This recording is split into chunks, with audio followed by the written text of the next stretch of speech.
Kahit may kahirapan at problema, kaya kong tapusin ang aking pag-aaral at tuparin ang aking mga pangarap.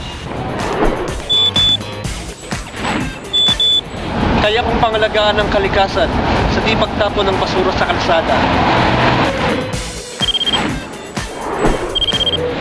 Kaya kong manindigan sa kung ano ang tama sa kabila ng baluktot na sistema sa aking kapaligiran. Tutulong ako sa aking kapwa nang walang hinihinging kapalit.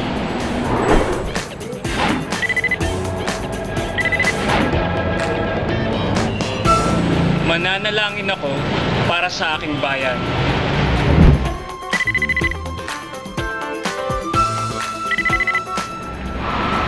Kaya kong pumasan ng hindi nandadaya.